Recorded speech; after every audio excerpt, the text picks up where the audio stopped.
Hello, PHS! I'm Taylor McInerney with Ceresini, and we are here today to bring you the 16th episode of Cougar Media News. The entire school district is very proud of all of its teachers and their accomplishments. Taylor met with Mr. Jeff Remington from the Palmyra Area Middle School regarding his recent STEM trip to Dubai. Another part of it has to do with Mr. Jeff Remington was a STEM ambassador for the state of Pennsylvania. He went on a trip to Dubai to help train teachers and incorporate STEM into their classrooms. I went to the United Arab Emirates, which is in the Persian Gulf in the Mideast. It's near Saudi Arabia, it's near Iran, it's near Iraq. And I went there for 10 days, and I went there right at the beginning of January. So I traveled there because the United Arab Emirates has a vision called the 10X vision. And that country wants to be 10 years ahead of all other countries when it comes to science, technology, engineering, and math. Remington strongly believes that STEM should be used nationwide. The Palmyra Area Middle School has allowed him to use STEM in his classroom in hopes that it will be successful and used throughout the school district. So I was there as part of an international team to train the teachers on behalf of the Ministry of Education on how to implement STEM. I met the Minister of Education, her name is Dr. Huda, and I also met the Minister of Education for a place called Abu Dhabi, and I spent an awful lot of time with the teachers there. The teachers that we trained are part of a core of 250 teachers that are in a program called the STEM Academy program there. I have learned that that country has an amazing vision, and that vision is one that you could see in daily classroom practice. Let's embrace STEM. Let's do all we can. Let's get active. Let's let people know that we need to be involved. This is Taylor McInerney reporting for Cougar Media News. Great job, Mr. Remington. We appreciate your hard work, and we thank all teachers for their commitment to education. Yearbooks are now on sale.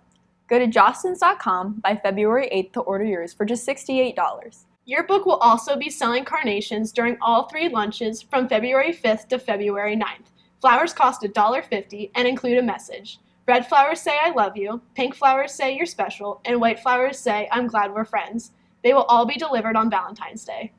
Stall Day for Minithon will be held on February 21st, 22nd, or 23rd. Check with your teachers to see which day they are participating. Don't forget to bring your change. Also, congratulations to Sarah Holland for being the Rotary Club Student of the Month.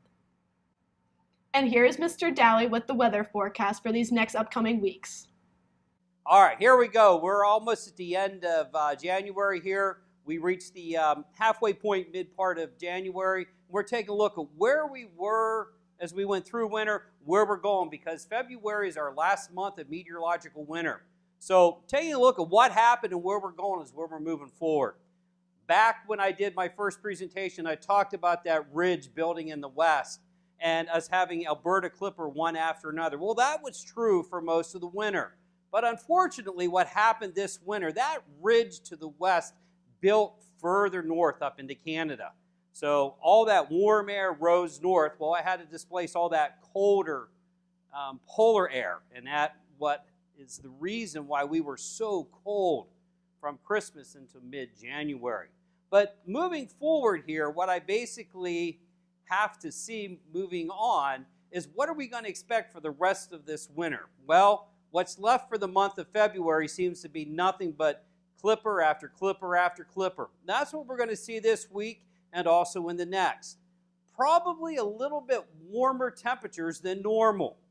Not real warm like we had last winter, but above average temperatures. Higher amounts of precipitation. We're probably going to see a little bit more rain and then sleet and then snow and then everything. So it's going to be a little interesting the next couple weeks.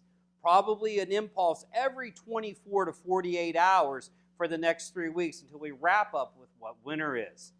Basically, we're going to see that the polar jet's going to plunge probably about mid-month into this area for our last big hurrah for Arctic air.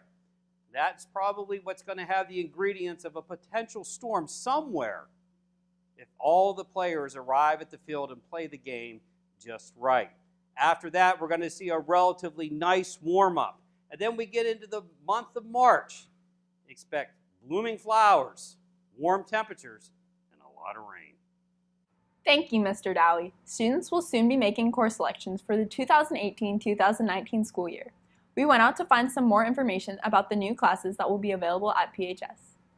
On February 5th, counselors will meet with students to review the course catalog and to walk through the course selection process.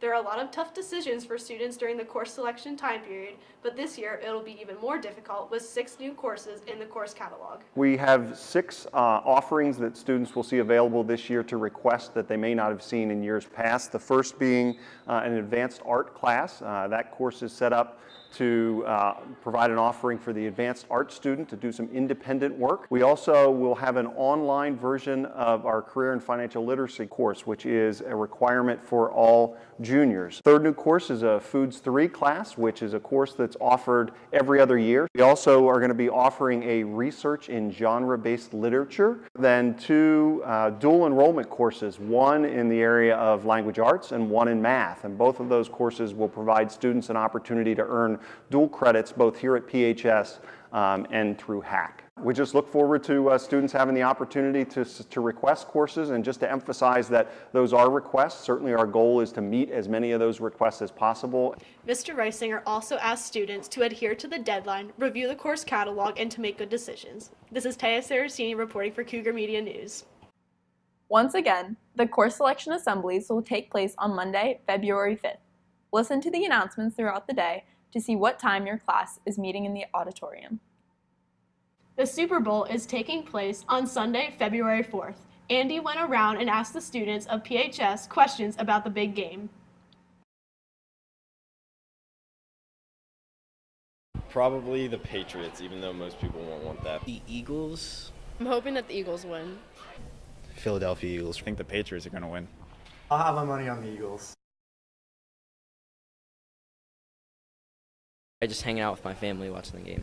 I'll probably just be with my friends. Nothing really, just sleep. We have my family and friends over at my parents' house. I think my grandma's gonna come over and then we're gonna watch it.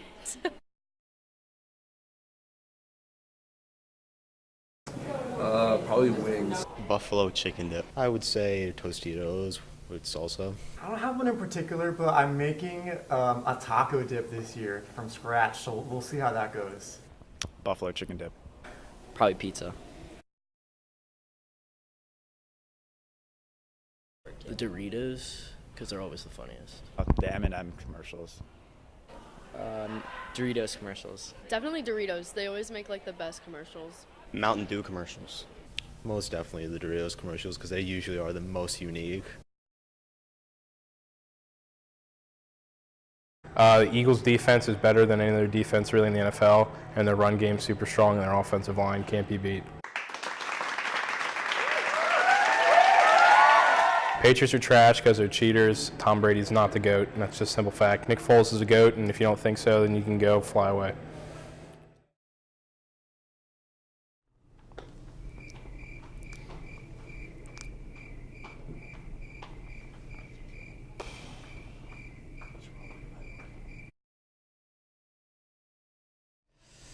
Eagles are going to lose because they're overhyped and their fans are way too extravagant for this. They don't know what's coming.